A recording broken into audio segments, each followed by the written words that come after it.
it's Lee, the outside professor. Today I want to talk to you about something that's dear to my heart, and that is the fundamentals of fishing.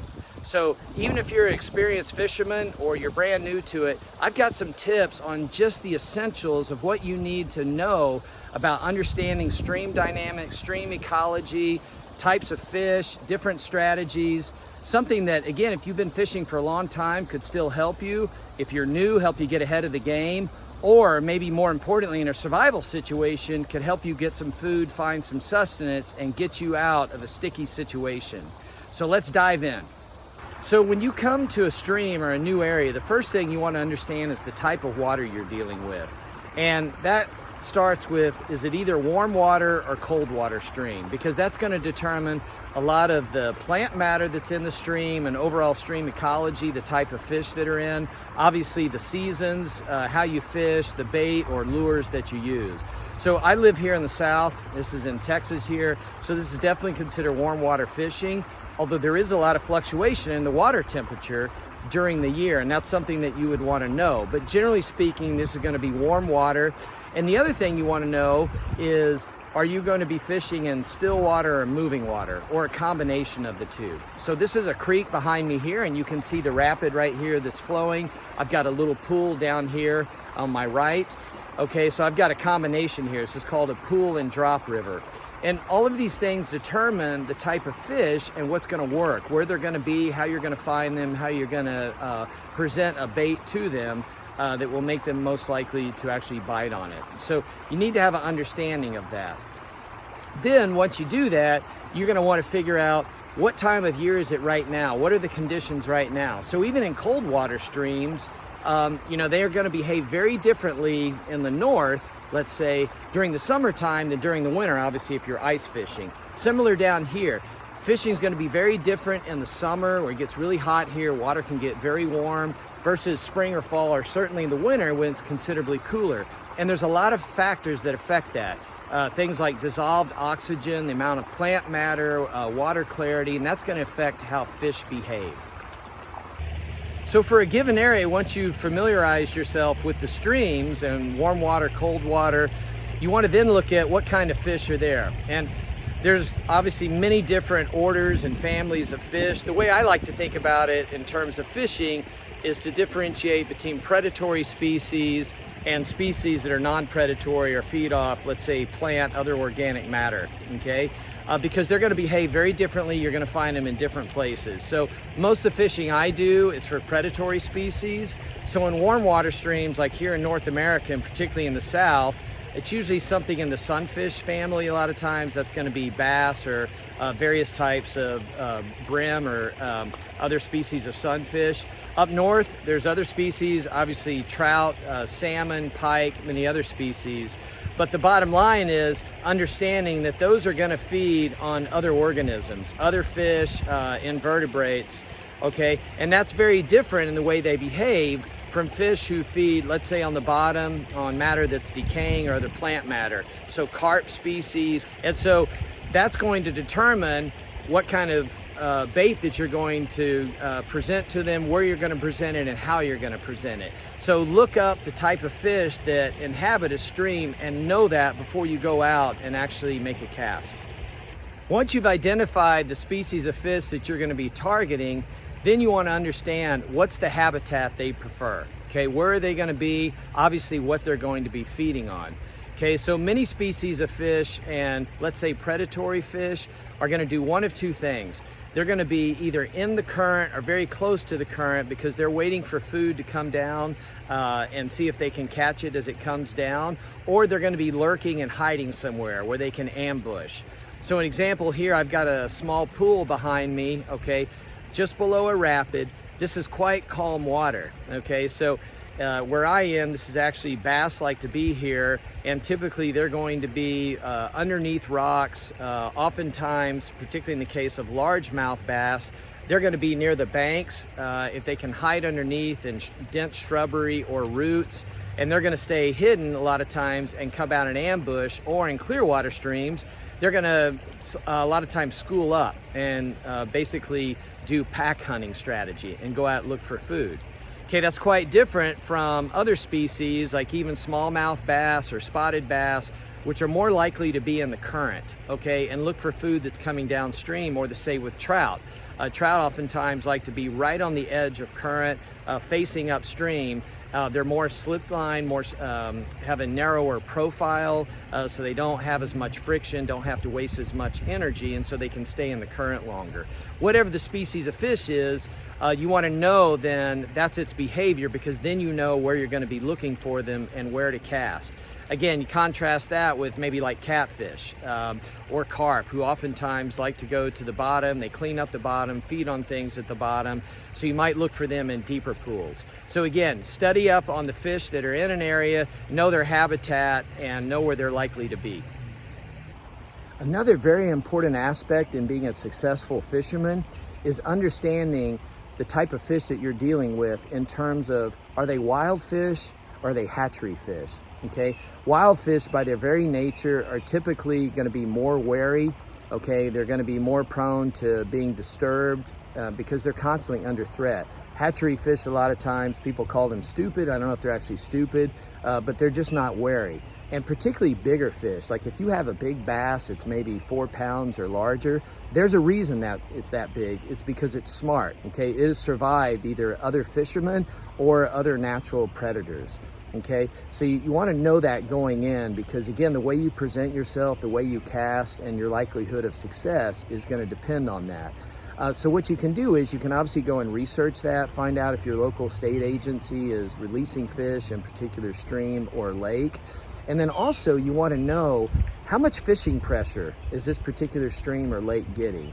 So I think it goes without saying, but if you're in an area that's getting less fishing pressure, and those are the ones that I like to visit, your success rate's going to be higher because they're not used to being caught. Okay, fish are very smart, okay, and they get used to being caught, and they actually develop basically survival strategies to avoid getting caught. Okay, in the case of bass, they know how to spit worms and other lures, how to not get hooked. They actually get a thickening of their cartilage along their lips.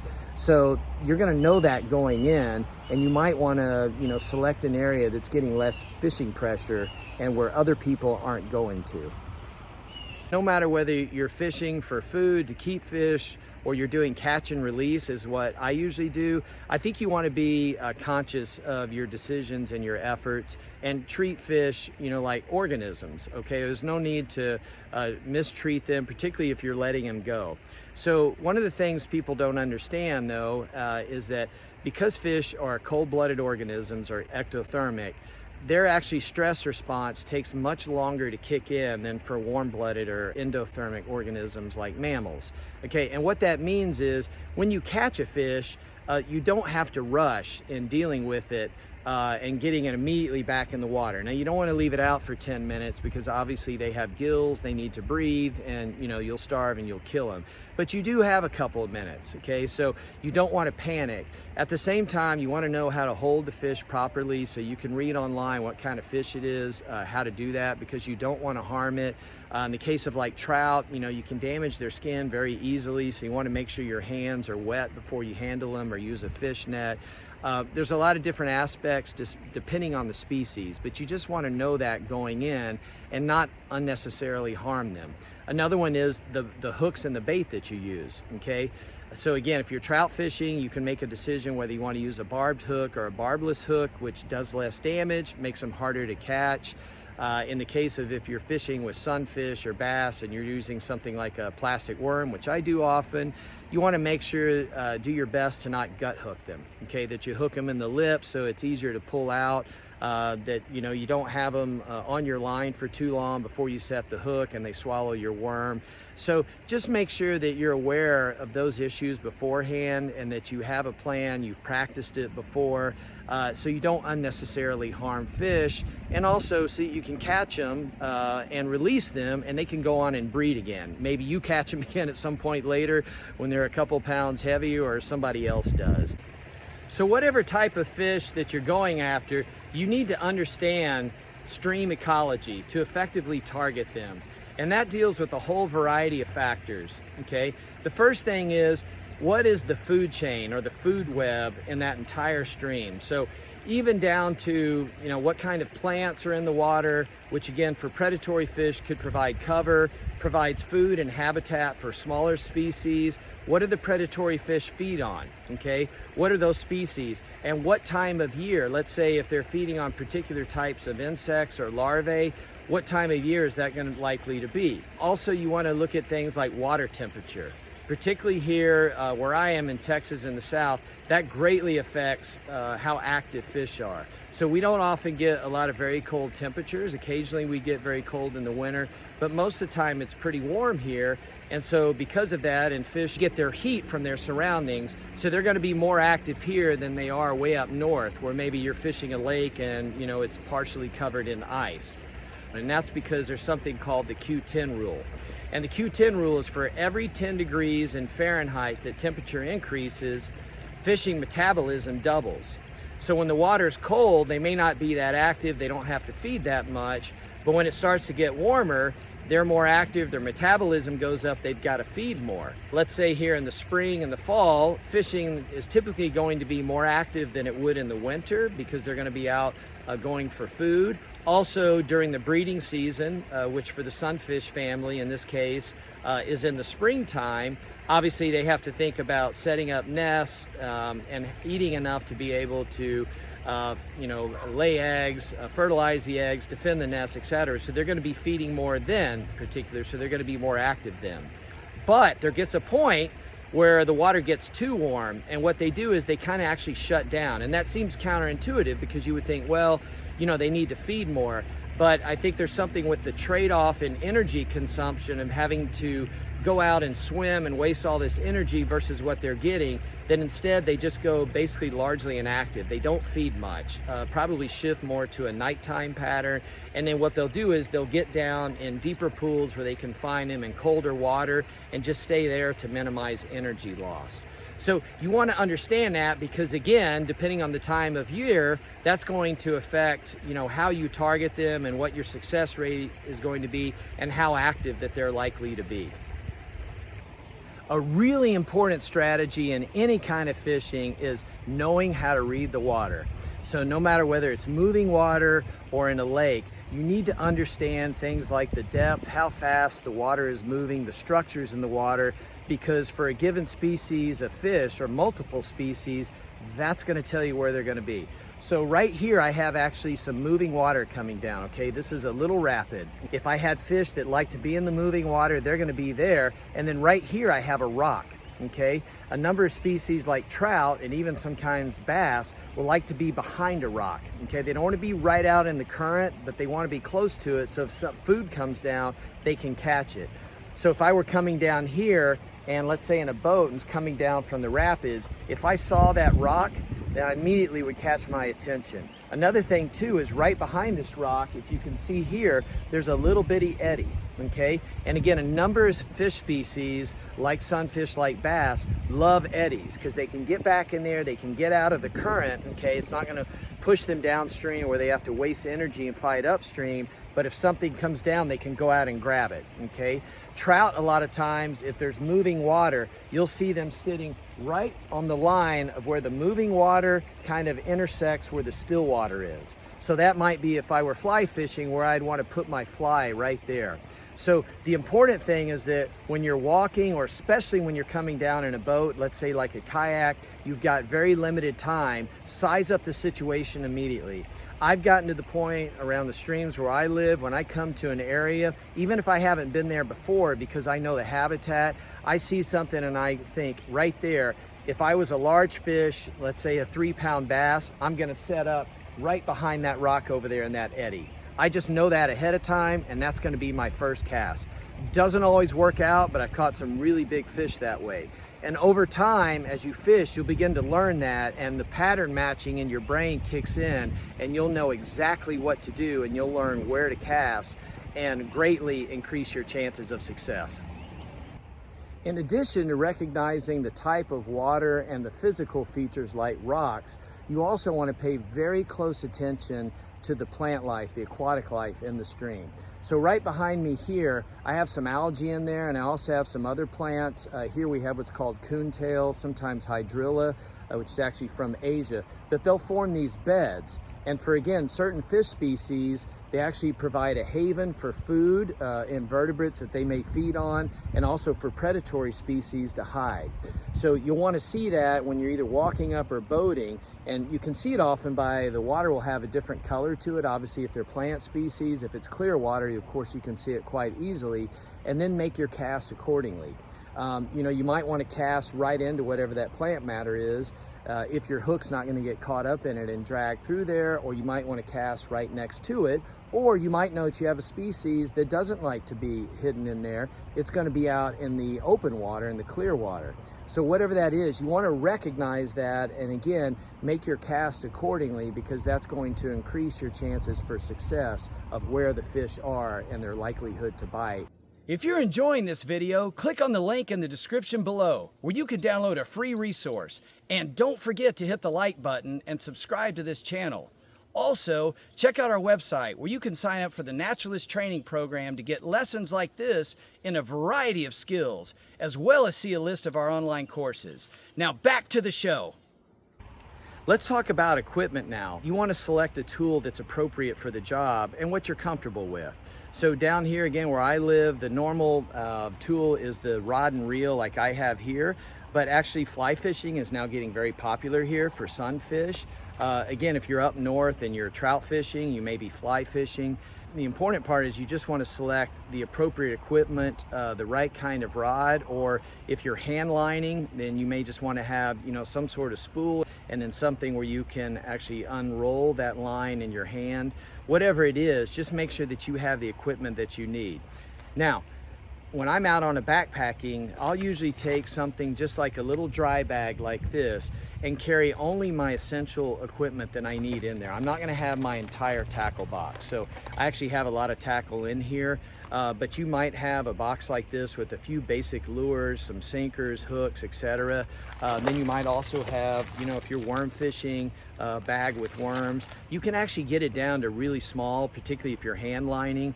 You don't even need a rod. Obviously a fly rod, or even this rod right here, is actually a collapsible rod, and almost all fly rods are as well. So you can actually make that really compact, but you just want to do your research beforehand and then pack accordingly and bring the right tools for the job.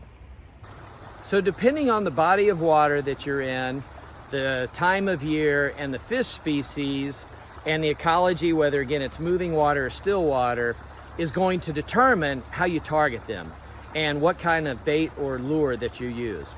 And a good example of this in terms of how different it can be are trout species. Okay, so I fish both rod and reel. I used to do some fly fishing. I don't do much of that anymore because I'm in the South. But they're different tactics, but the same principles apply. So as an example, for most, if not all trout species, if you're feeding in the colder months, you're going to be doing what's called nymphing. And that means you're going to have a little bait, a little fly that's going to be under the water. Okay, it's going to stay under there because during those months, you're not having insect hatches, which is what trout feed on oftentimes in the summer and fall months. Okay, so you would need to know that. And then again, conversely, in the summer and fall, they may still feed on some larvae, but they're going to be much more present and active at the surface, particularly when there's an insect hatch going on. Okay, similar for sunfish species. Okay, in the winter, they're going to go after various kinds of baits, like let's say a spinner bait. Plastic worm is often good. But they're probably not going to be hitting a topwater, okay, which is an imitation of a frog pattern popping across the water, because there's not nearly as many frogs or amphibians that are active in the winter time. Okay, so they're not going to go for that. So you want to know that, and then again, do your research and select your bait accordingly so that you have a much better chance of catching a fish. Another really important aspect when you're out fishing is to not disturb the fish, okay? And that means several things. One is to be quiet in the area, okay? Fish can hear, obviously, vibrations go through the water, so you don't want to make a lot of loud noise. The other thing is, I've got a nice pool behind me right here. okay, I want to come up and keep a low profile, okay? I don't want to come up standing straight up. Obviously, if I'm in a boat, I'm going to be lower down in the water, but I want to stay low so that they don't see me. If at all possible, I want to have the light behind me, okay, so that it's not illuminating me. And you can see here that this is a big limestone shelf, okay? So if I'm way out on here and the sun's in front of me, it's just going to light me up and it's going to make it easier for the fish to see me. Now, you can't always help that, but you want to think about your approach. I like to crouch down if I'm coming up to an area like this, okay, or certainly if I'm coming up, let's say, to a small dam and I'm going to just rise up above it. Whatever you can do to lessen your visibility. And then finally, if you're in a clear water stream and you can see fish, if they're, let's say, facing upstream, which they often do, then try to approach from behind and then cast out in front of them, okay? Anytime that you drop something right on top, particularly a larger lure or a bait, if you drop it right on top of the fish, that's gonna spook them. But if you put it out in front of them a lot of times, then they'll actually go and move toward it, which is good because they're moving towards the bait, and also they're moving away from you. Their attention's not gonna be where you are, because they have great vision. Remember, their eyes are on the side of their head. They can see almost 360 degrees. But if you're directly behind them, less chance they're gonna spot you, more chance they're gonna bite.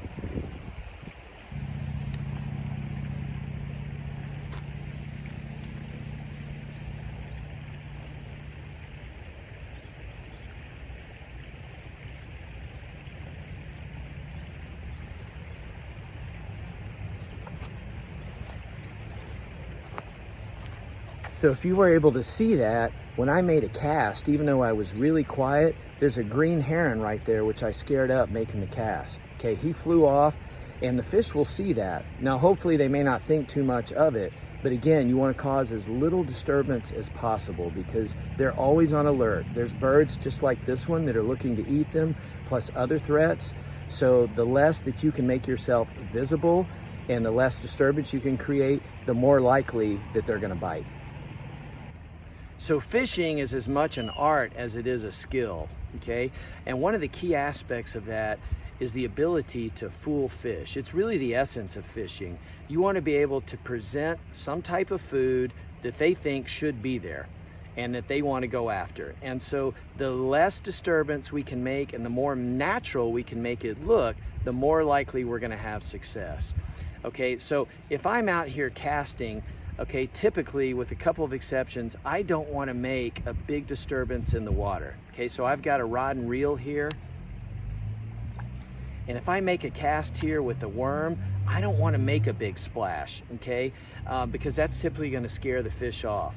And even if I'm hand lining, okay, I don't want to make a big disturbance or big splash when I drop this line into the water. And let's say I have a shelf below me here.